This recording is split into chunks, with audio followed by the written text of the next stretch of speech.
안녕하십니까. 오늘은 윤리학 연구소 127번째 이야기인데요.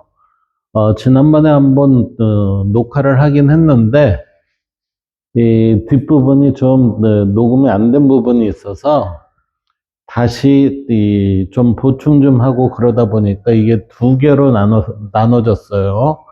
그래서 조명론 10번째 중에 첫 번째, 그 다음에 이제 두 번째 이렇게 하고 둘로 나눠지게 됐습니다. 그래서 오늘은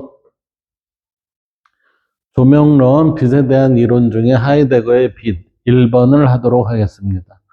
하이데거 진리의 계시죠. 이 진리의 계시라는 거는 빛이 열린 거예요. 이렇게 열려서 이 공간이 환하게 비춰지는 그 공간을 계시 이렇게 했어요. 그래서 진리의 계시로서의 빛, 그리고 존재가 드러나는 열림의 상징입니다.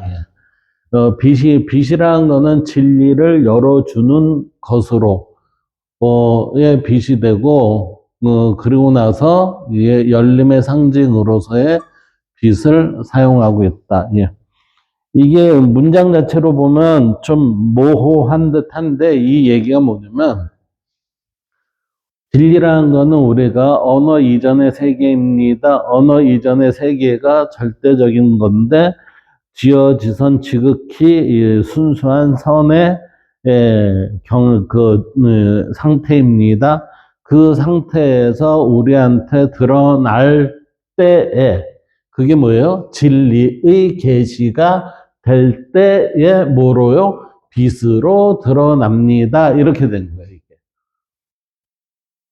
이것을 플로테누스는 뭐라고 얘기했냐면은, 빛의 충만함으로서 흐릿한 빛이 만물이 만들어지는 현상이 되었다라고 하는 바로 빛이 드러나는 만물이 만들어지기 바로 직전의 현상이 빛이고, 진리는 그 빛 이전에 우리가 언어 이전의 세계를 얘기하는 게 이거죠. 그래서 그러한 존재가 드러나는 열림의 상징이 뭐예요? 환한 빛의 공간을 가질 수 있는 그 환한 공간을 만들어주는 게 이 빛이다 이 얘기예요. 그래서 열림이 상징입니다. 이렇게 표현이 되는 거예요. 자, 그렇다면 하이데거가 있어서 이제 이 빛에 대한 개념을 한번 알아보도록 합시다. 하이데거의 철학에서 빛. 이 빛이라는 거는 리통에서 드러남이 일어나는 방식이랬는데, 우리는 지난번에 리통이라는 게 숲속에 빈 공터, 빛이 들어오는 틈새, 여기를 얘기를 했었단 말이에요. 그래서 그 부분을 지금 여기서 보면, 하이데거 철학에서 빛은 단순한 물리적 현상이 아니라 존재의 드러남과 진리의 발생을 가능하게, 이 빛이라는 거는 진리가 아니라 진리의 발생을 가능하게 하는 존재론적 개념으로서 빛을 얘기하고 있어요. 그래서 이를 독일어로 얘기하면 리히통이라고 얘기하며, 이는 숲속의 트임, 숲속에서 빛이 들어오는 그 틈새, 그 빈터를 얘기하는 건데, 즉 나무들이 비켜서 빛이 들어올 수 있는 공간, 이것을 밝힘의 궤광이라는 표현으로, 궤광이에요. 궤광을 빛이 열어서 들어오는 곳, 그 틈새죠. 그것을 뜻한다. 그래서 이 개념은 이 리통이라는 이 개념은 빛이 드러나는 상황이 되는 곳은 그의 후기 사이에서 핵심적인 역할을 합니다. 이 사람의 후기라는 거는 1950년대서부터 얘기를 하는 게 이제 후기예요. 그래서 하이데거의 리오통은 밝힘 개강의 의미는 첫째 존재의 드러남입니다. 존재의 드러남이라는 거는 우리가 언어 이전의 세계가 이제 우리한테 보여지는 그런 현상이죠. 그래서 리유통은 존재가 자신을 드러낼 수 있는 열림의 공간입니다. 존재는 이 밝힘 속에서 비로소 나타나며 인간은 그 밝힘 속에서 존재를 인식할 수 있습니다. 이때 이 밝힘이라는 거는 빛이 들어온 곳 이렇게 되죠. 빛이 들어온 곳에서 우리는 존재는 빛이 들어온 곳으로부터 나타나기 시작하고 이 밝힘 속에서 존재를 인식할 수 있다. 진리의 조건, 하이데거는 진리를 단순한 사실의 일치가 아니라 이때 단순한 사실의 일치라는 것은 사실은 우리가 진리를 알고 수행하는 데 있어서 가장 적합한 표현이 뭐였냐면은 소크라테스에 의하면 지덕합일이고 우리는 유교에 있어서의 왕양명, 왕수인의 입장에 있어서는 지행합일이었어요. 그래서 여기에서 일치라는 말을 했을 때는 두 문장밖에 적용이 안 돼요. 주자는 지행병진이잖아요. 그래서 일치라는 것보다 나란히 갑니다라는 개념이기 때문에 여기에서는 조금 벗어나 있다 이렇게 되는 거지. 그 일치가 아니라 숨김없음, 숨김없다는 건 모두 드러났다는 거죠. 이것을 이제 독일어로 알레테이아 이렇게 얘기를 한대요. 알레테이아로 보았다. 그래서 리우통, 숲속의 빈터, 이것은 이러한 숨김없이 일어나는 장이며 진리가 발생하는 조건이다. 이게 지금 숲속의 빈터 트임이라는 거는 결국엔 뭐죠? 우리가 빽빽하게, 한여름에, 숲에 들어가면 빽빽하게, 차여있는, 나무들이 있다면은, 잎으로 인해서 우리는 그늘이 져서 빛을 보질 못해요. 근데 해가 떨어지면은 거기에는 더욱더 이제 두려움이 따라오겠죠. 그래서 어떤, 분간을 할 수가 없고, 그런데 그 공간이라는 빛이 들어올 수 있는 공간에서 빛이 들어올 수 있는 공간 빈터에서 우리는 모든 게 드러날 수 있습니다 라고 해서 숨김없이 일어나는 장이다 라고 이렇게 표현하는 거예요. 그 숨김없이 일어나는 장에서는 뭐죠? 진리가 발생하는 조건이 만들어집니다. 이렇게 하이데거는 보고 있습니다. 자, 하이데거에 있어서의 존재와 진리는 따로 떨어진 개념이 아니라 드러남이라는 하나의 구조를 세 부분에서 설명을 한 것입니다. 그랬어요. 존재, 진리, 빛. 지금 여기에서 하이데거는 존재, 진리, 이 빛. 빛이라는 것은 서로 따로 떨어진 개념이 아니라 드러남이라는 하나의 구조를 세 부분으로 설명한 것이다.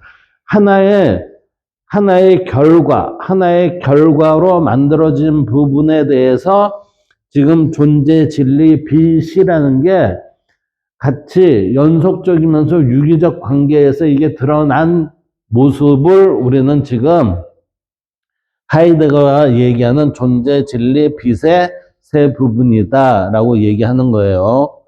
그럼 여기에서 이제 첫째 존재라는 것을 한번 봅시다. 존재는 스스로 드러나는 것, 즉 나타남의 근원이에요. 그래서 존재라는 것은 스스로 드러나는데 이것을 우리는 숲속의 빈터 그 공간 틈새를 활용한 것을 생각을 해보면 쉬워요. 우리는 숲속에 그 그늘진 곳에서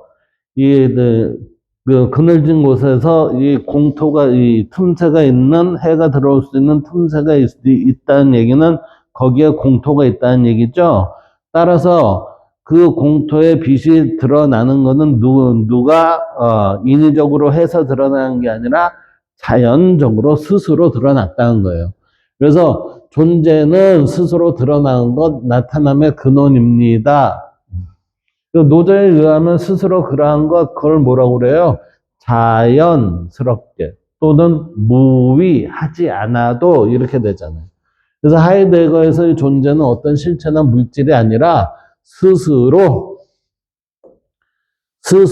드러나고 감춤으로써, 그러니까 이 얘기는 스스로 드러나고 감춤으로써 이건 자연스럽게 이게 존재자를 있게 하는 근원적 사건입니다. 이렇게.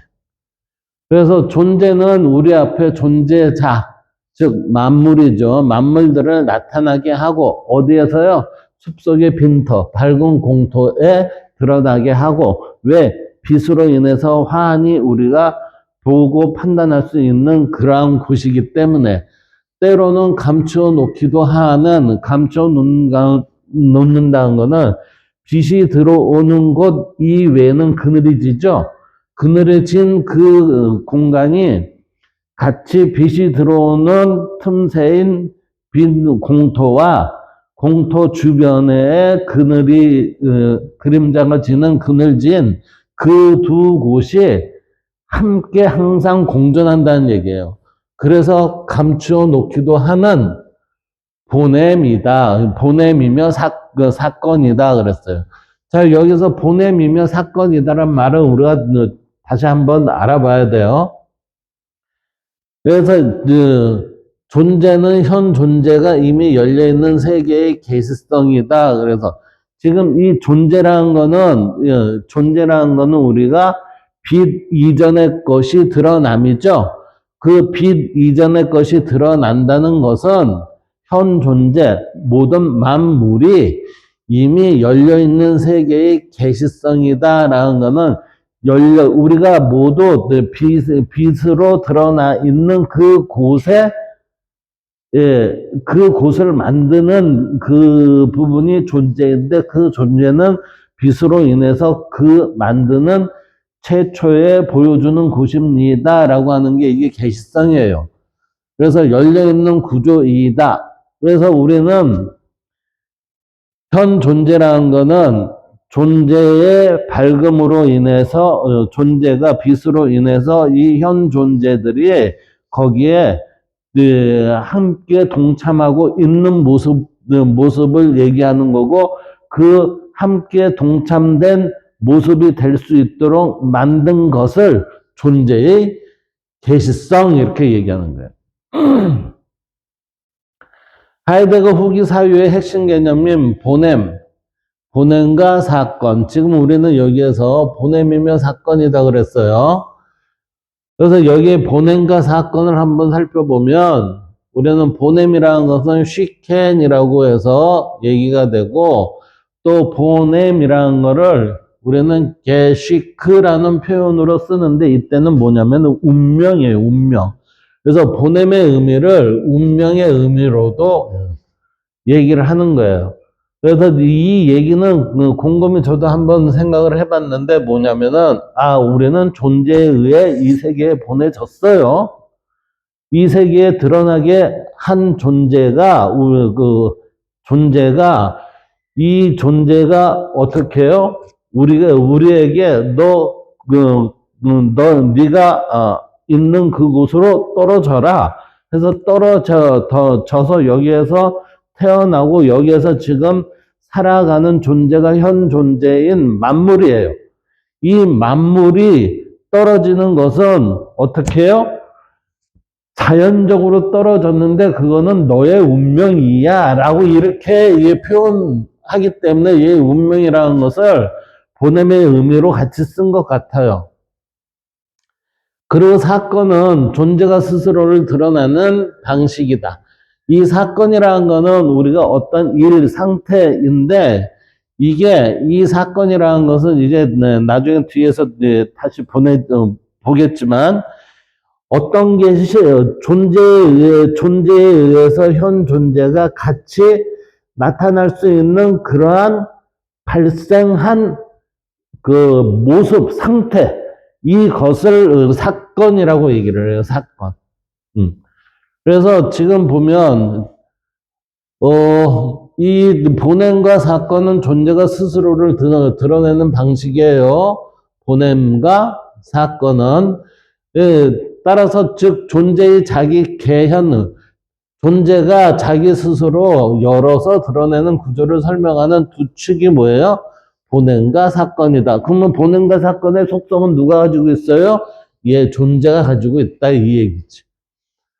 그래서 보냄과 사건은 서로 다른 시기, 보냄이라는 거는 이 해겔이 보냄과 사건이라는 언어를 중점적으로 쓴 거는 보냄이라는 언어는 1930년대 중반 이후에 사용을 했고, 이게 이제 초기가 아니라 이게 중기예요, 중기. 중기의 개념이고, 그 다음에 사건이라는 거는 1940년대 초중반이에요.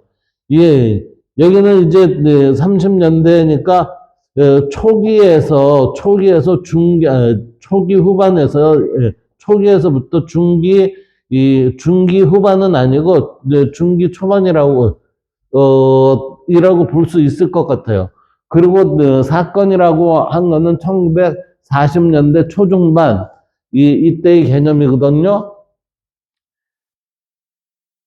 그런데 보냄과 사건은 연속적인 흐름 속에서 사용하고 있기 때문에 그 개념은 연속된 발전 과정으로 이해되어야 한다. 왜냐하면 사건이 1936년부터 등장하기 때문에 1940년대의 사건이라는 말은 이미 1930년대에 보냄과 조금 있다 사건이라는 언어가 같이 발생이 되면서 40년대에 사건이라는 언어를 주로 많이 썼기 때문에 이렇게 표현을 할 수밖에 없다 이 얘기예요. 그럼 보냄의 의미를 볼까요? 보냄이라는 거는 쉬켄이라고 그랬어요. 보냄이라는 거는 쉬켄인데 운명이라는 게시크의 의미를 함께 가지고 있다. 그래서 존재가 시대를 향해 길을 보내는 운명적 계시. 그러니까 존재가 어떤 그 존재가 시대를 향해, 그러니까 우리는 지금 역사적으로 보면은 역사 이전의 시대와 역사 이후의 시대 이렇게 볼 수가 있죠. 그 각각의 시대, 역사 이전에도 우리는 각각의 시기가 있고 역사 이후에는 그 BC, AD 이런 식으로 해갖고 이제 쭉 넘어오는 그 시기가 있잖아요. 그래서 고대, 중세, 근대, 현대 이런 식으로 나누듯이 이 시대를 향해 길을 보내는 운명적 계시를 우리는 보냄 이렇게 얘기를 하는 거예요. 그러면 운명적 계시라는 거는 존재가 뭐를 했어요? 만물이 드러나는 각각의 시대는 누가요? 자연스럽게 왔는데 온 것은 누가 자연스럽게 보냈어요? 존재가 보냈다 이 얘기예요. 존재가 보낸 그것은 우리가 운명적으로 이 시대에 저는 현대에 지금의 모습 떨어진 한 인간으로서 드러난 것은 존재가 나를 이 시대에 보냈기 때문에 그렇습니다. 그런 거고 반면에 내가 이렇게 보내져 온 것은 운명이었어요. 이 두 개념이 여기에서 이제 그 이해가 되는 거죠. 그래서 만물은 현현한다라는 것을 여기에서는 해겔에 있어서 해겔이 아니라 하이데거에 있어서는 존재에 의해 보내짐을 당했다 이렇게 되는 거예요. 당했다. 그래서 보냄은 기술에 대한 물음이라는 책 1949년도 그리고 형이상학의 근본 개념 1935년도 책에서 중심 개념으로 나타나고 있어요. 자, 그렇다면 보냄의 핵심 의미를 볼까요? 보냄이란 것은 지금 쉬켄이라고 그랬어요. 쉬켄이란 존재가 스스로 특정 시대에 자신을 드러내는 방식을 보내는 것입니다. 그러니까 이걸 받아들이는 쪽에서는 뭐예요? 운명이다라고 하는 거고 존재 입장에서는 너 보낸 거야. 이렇게 된다는 거예요. 그래서 시대마다 존재는 서로 다른 방식으로 스스로를 드러냈습니다. 이 스스로를 드러냈다는 건 뭐죠? 운명에 의해서 여기에 떨어진 자들의 모습으로 얘가 보냈다 이 얘기지. 그 드러냄의 방식을 존재가 인간에게 보내는 것이 바로 보냄이다 이렇게. 그래서 존재는 모든 만물을 어느 시대에 맞게끔 보내왔었다 이렇게 되는 거예요. 하이데거에 의하면. 그래서 보냄의 예로는 시대별로 다르게 드러난 것으로 살펴질 수가 있는데, 고대 그리스에서 존재는 피시스, 자연의 솟아남으로 드러났고, 중세에서는 창조주, 피조물 질서로 드러났고, 근대에 있어서는 존재는 대표성, 확실성, 주체성으로 드러났고, 현대 기술사회에서는 존재는 도구성, 성립돼, 뭐가 만들어지는 그러한 상태의 로 드러나고 있습니다. 이처럼 존재는 시대마다 다른 방식으로 인간에게 자신을 보내. 이 얘기는 존재가 인간으로 하여금 이 세계에 드러나게 하는 작업을 존재가 했다는 거지. 그래서 보내 세계를 계시한다. 그래서 자신을 통해 인간을 시대적으로 이 시대가 열려지는 것을 누굴 통해서? 존재는 인간을 통해서 드러나게 했다 이 얘기예요.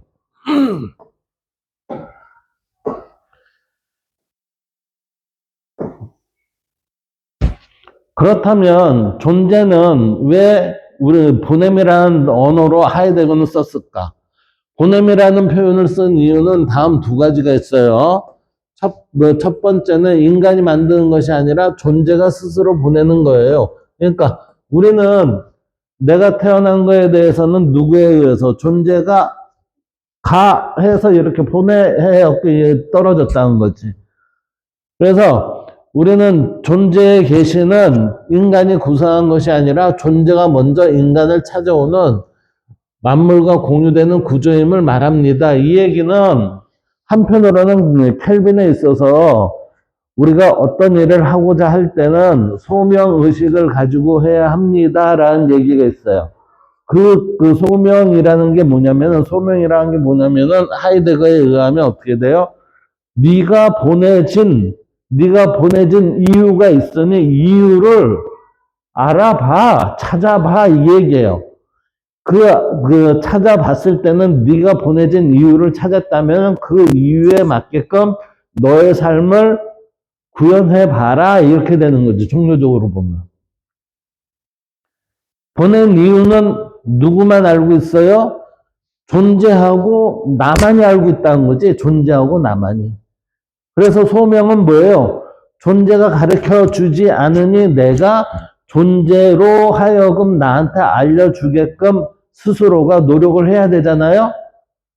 그렇기 때문에 우리는 이 상태에서 보면은 뭐냐면, 천인합일의 경지를 요구하고 있나? 이 생각도 언뜻 들어갈 수는 있죠. 그래서 두 번째는 한 시대의 사유, 삶, 역사를 규정하는 근본 힘이 어디에서 나와요? 존재가 보내진 것들에 의해서 드러납니다. 이렇게 되는 거예요, 이게. 그래서 존재가 어떻게 비추는가에 따라서 시대의 방향성을 존재가 결정을 합니다. 지금의 인간의 과학, 예술, 정치, 윤리 등이 결정이 되죠. 즉 보냄은 시대적 존재 계시의 운명이고 존재의 시대적 대치라고 이해할 수 있다. 이렇게. 그래서 하이데거에 있어서의 보냄이라는 의미는, 우리가 이 보냄에 있어서 뭔가 긍정적이고 발전적이 되기 위해서는 소명을 알면서 진취적으로 나갈 수밖에 없다. 이렇게 되는 거지. 근데 인간의 이성이 너무 크게 자리를 잡으면서 헤아림이나 논리적 추론으로 발전이 돼서 발전한 게 근대과학 문명이지만, 우리의 현실에 있어서는 너무 인간이 오만해졌기 때문에 이 조화가 지금 깨져 있는 상태라고 보는 거죠. 두 번째 사건이라는 거는 에라이그니스라고 그래요. 에라이그니스. 그래서 존재와 인간이 서로 자기 맞음으로 일어나는, 자기 맞음이라는 거는 합일이 됐다는 거죠. 일치가 된 거예요. 합일로 일어나는 근원적인 일어남이에요. 그러니까 근원적인 일어남이라는 건 어떤 사태가 발생이 됐다는 거죠. 그 발생이 됐다는 거는 그게 드러났다는 거예요. 그래서 드러남의 실체가 이루어졌다 이렇게 보는 거지. 그 드러남의 실체는 우리의 지금의 모습이라고 그러면은 현 존재 이렇게 되는 거지. 그리고 모든 것들을 얘기했을 때는 그 존재자 이렇게 얘기를 하는 거고. 그 하이데거 후기 1950년대, 후기는 1950년대예요. 그래서 후기의 생각에 보면은 기어들이라는 책이 있어요. 이 기어들이라는 책이 있는데 이 책은 하이데거가 죽은 뒤 1989년 4호 출판이 됐어요. 이 책에서 보냄보다 더 근원적 개념이 사건이다라고 LI 그니스가 오히려 더 중요한 비중을 차지하고 있는 것으로 보입니다. 그러면 사건이란 무엇인가? 사건은 어떤 일이 아니라 이벤트가 아니라 존재와 인간이 서로에게 속하며 서로를 열어주는 근원적 자기 일어남을 가리킵니다. 그랬으니까 존재와 인간이 서로 속한다는 얘기는 이게 함께 더불어 어디에요? 시공 속에 드러남. 우리가 이분이 얘기한 거에 의하면은 숲속의 빈터에서 햇빛이 비치는 그곳에 살아가는 우리의 존재자들의 모습을 지금 여기에서는 드러내는 거죠. 따라서 하이데거에 의하면 사건이라는 것은 존재가 스스로 인간에게 귀속하게 하고 인간도 그 존재로부터 자신을 열어주도록 하는 근원적 마점입니다. 근원적 마점이라니까 서로 간에 있어서의 합일점이 합일점이 이루어진 그 곳입니다. 그것을 우리는 적합이라고 얘기하는 거예요. 그래서 존재와 현존재의 공유 시공에서 더불어 발생하는 시점의 것, 이 시점의 것에서 뭐가 되죠? 이 현 존재라는 존재가 이 현 존재의 것을 보내요. 이 보내니까 이 보냄은 어디로 와요? 이 공유되는 리히통에 드러나지. 그러니까 이 리히통이라는 거는 우리의 지금 현실 세계라는 거예요. 현실 세계.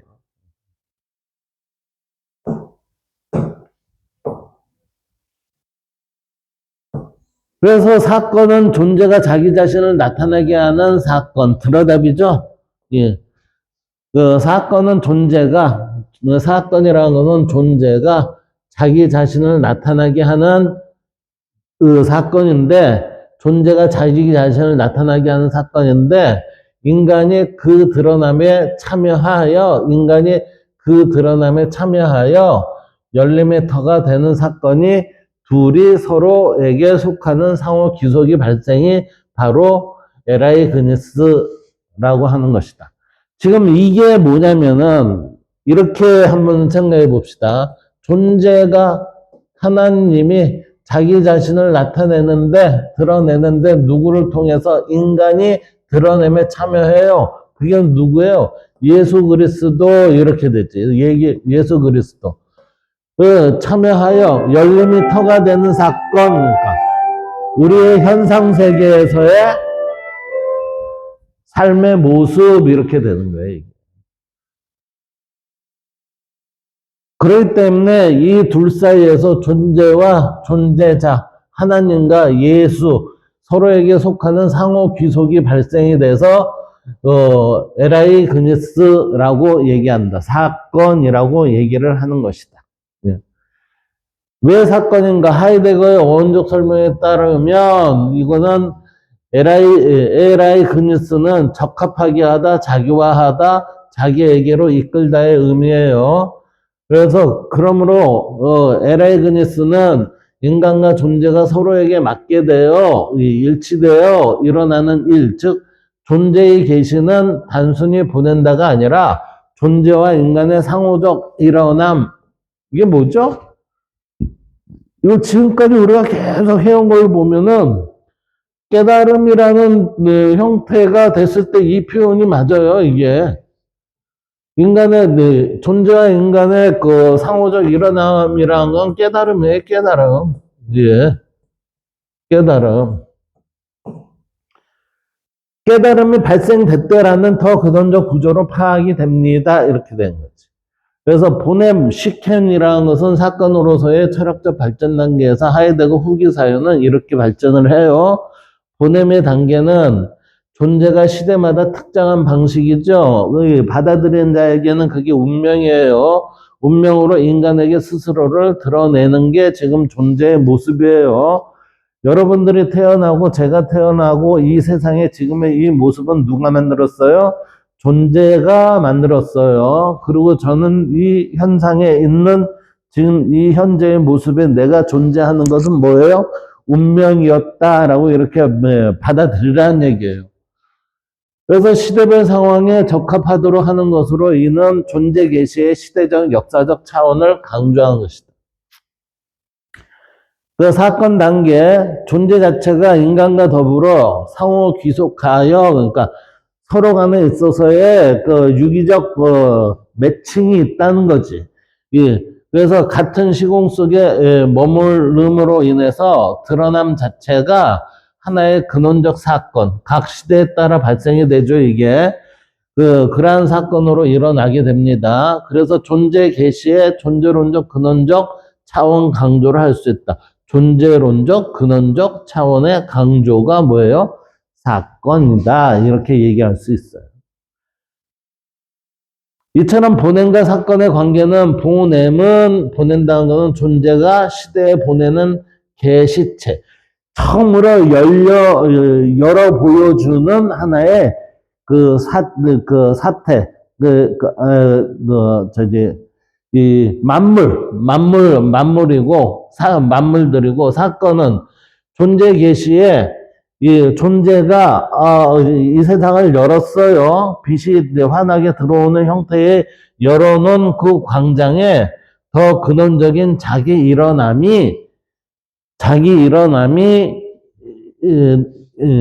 일어남이기에 보냄은 사건의 역사적 시대적 표현 방식이라고 볼 수 있다. 이렇게. 네 번째 전체 구조를 다음과 같이 정리할 수 있습니다. 존재는 사건에 의해서 인간과 상호 귀속하죠. 그래서 스스로 드러나고 상호 귀속하기 때문에 우리는 지금 하나님, 예수님으로 서로 간에 있어서의 귀속하기 때문에 상응이 된다는 얘기예요.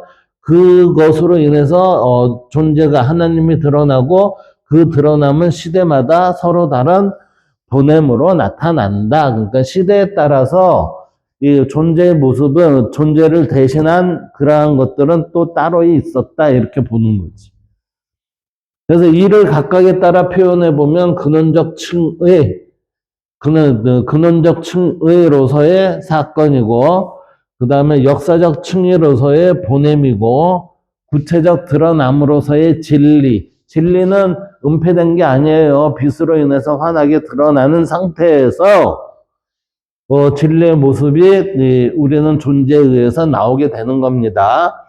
드러남의 터, 리히통 그랬어요. 이 드러남의 터라는 건 빛이 들어와서 우리한테 밝게 선택과 판단할 수 있는 기회를 주는 거죠.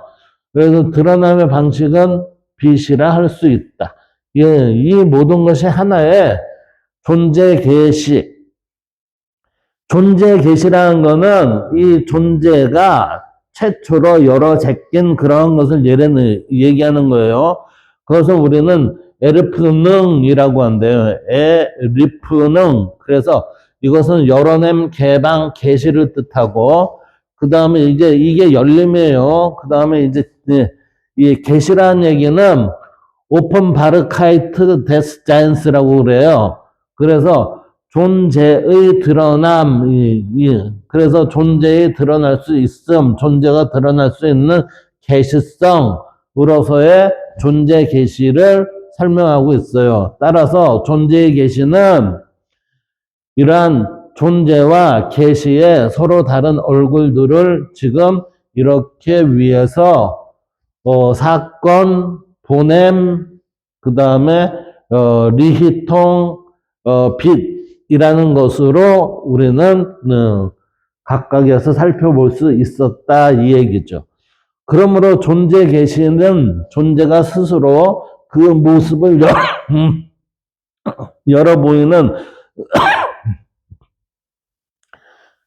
근원적 드러남이며 인간은 그 열린 장 속에서 비로소 세계와 의미를 경험하게 한다. 그러면 그 열린 장이 어디겠어요? 우리의 현실 세계예요. 현실 세계.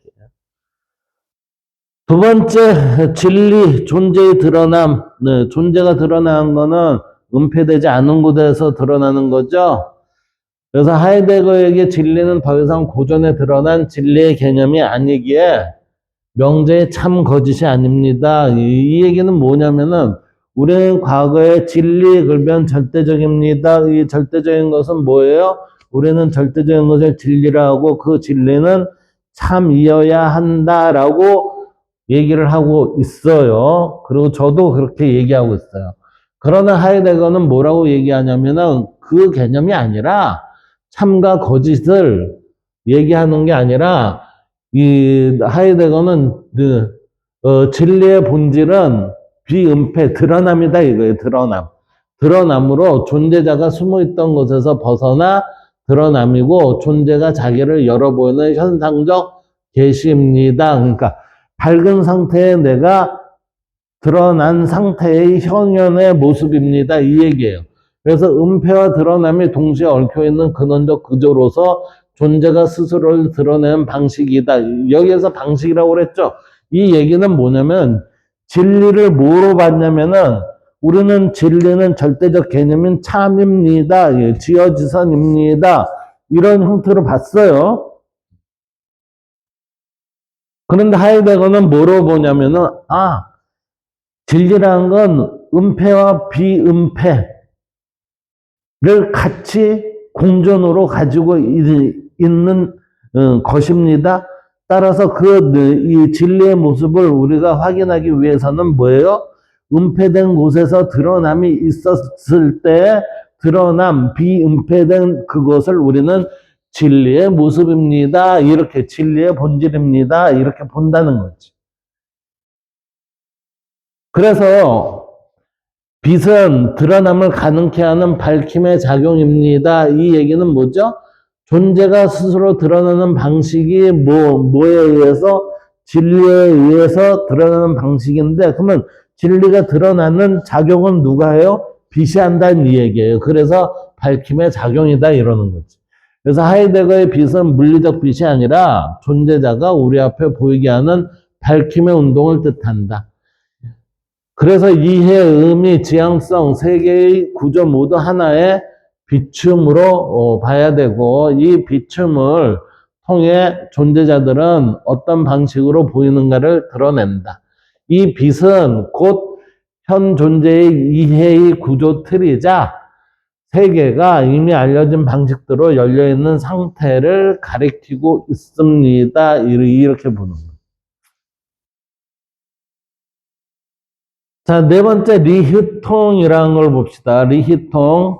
이거는 개광이었고, 이게 빛을 열었다 이 얘기예요. 빛을 열었다. 빛을 열으니까 숲속에서 열린 터, 밝은 터, 그래서 이게 열린 터 이렇게 되는 거예요.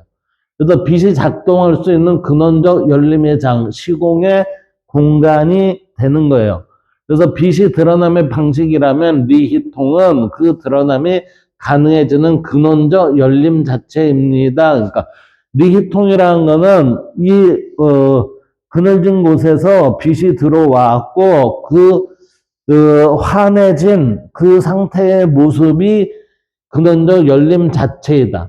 그래서 리히통은 숲이 트여 빛이 들어오는 공터의 비유로서 존재가 스스로 드러날 수 있는 근본 구조에서의 진리가 발생하는 자리입니다. 그러니까 이 리히통이라고 하면 빛이 들어오는 곳, 이것은 뭐예요? 진리가 발생하는 자리가 됩니다. 이렇게 되는 거예요. 그러므로 리히통에서 존재는 드러나고, 존재는 드러나고, 라는 얘기는 존재는 진리에 의해 드러나고, 그 드러남을, 진리를 빛이 구체적 방식으로 실현시킨다. 이때 이 빛이 구체적 방식으로 실현시킨다는 건 그 빛 속에 같이 더불어 공존하는 현 존재의 것들이 다양한 상태에, 다양한 양태에 따른 방식으로 존재의 모습을 드러나게 한다, 이 얘기예요.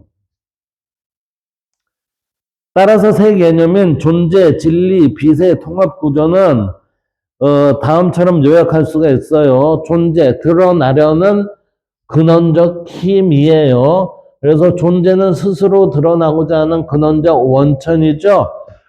진리는 존재가 실제로 드러나는 사건이에요. 그래서 존재가 스스로를 드러낼 때 무엇으로 빛과 같은 것을 작용으로 인해서 드러나는 거죠.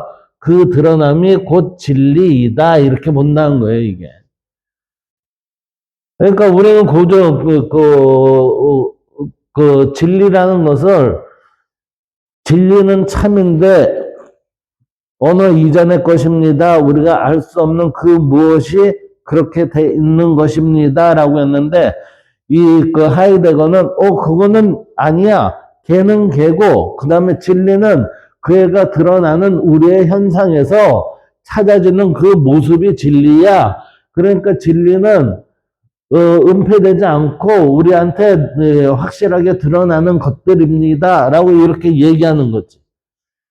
그리고 빛은 그 드러남이 이루어지는 방식입니다. 그러니까 진리가 드러나는 하나의 방식은 뭐예요? 빛이라는 것을 통해서 우리한테 드러납니다. 그래서 빛은 진리의 드러남이고 빛남이라는 방식으로 밝혀진가? 비춤을 통해서, 이 해가 비치듯이 비춤을 통해 전개되고 있다, 이렇게 되는 거예요. 자, 이거를 구조를 도식으로 표현하면 이래요. 자연 존재, 우리가 알 수 없는 그 무엇으로부터 우리는 이 진리라는 게 하나의 밝은 공간을 갖고 있는 그러한 형태의 것으로 이제 드러나기 시작을 해요. 그러니까 여기에서는 존재에서는 뭐가 있었냐면은, 이 존재에 있어서는 우리는 과거의 혼돈, 이게 무규정적인 상태, 이 불확정성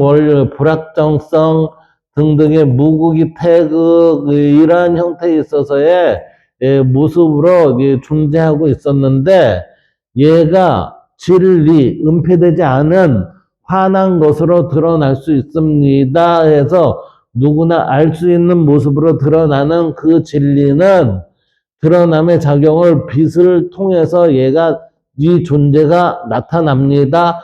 그러면 이 존재가 나타나는 자리를 우리는 뭐라고 그래요? 그것을 리후통이라고 합니다. 리히통. 그래서 이 리후통이 열려있는 곳, 이곳이 어디예요? 우리의 현실 세계고, 이 현실 세계는 열린 시공간을 얘기하는 거고, 이 공간 속에서 존재하는 그것들을 현 존재라 하고, 우리는 이것을 만물, 그래서 사물들, 현 존재, 이렇게 얘기하고 있는 거예요. 그래서 우리가 세계를 이해하고 만나는 방식은 존재에서 진리라는 그 방향성을 받고 빛으로 인해서 우리의 모습이 드러나고, 그 드러나는 이 현실에서의 우리의 살아가는 존재들의 이렇게 구성되고 있는 게 세계의 모습을 하이데거는 설명하고 있어요. 그래서 존재는 드러나려는 근원적 원천이죠, 얘는. 그리고 진리는 그 드러남의 사건입니다. 얘가 드러난 사건을 진리라 하고, 그리고 빛은 그 드러남이 일어나는 밝힘의 방식이에요. 그래서 리후통은 드러남의 공간, 열린 토로 존재자는 그 드러남 속에서 나타난 것이다. 결론적으로 존재는 진리를 보내고, 진리는 빛 속에서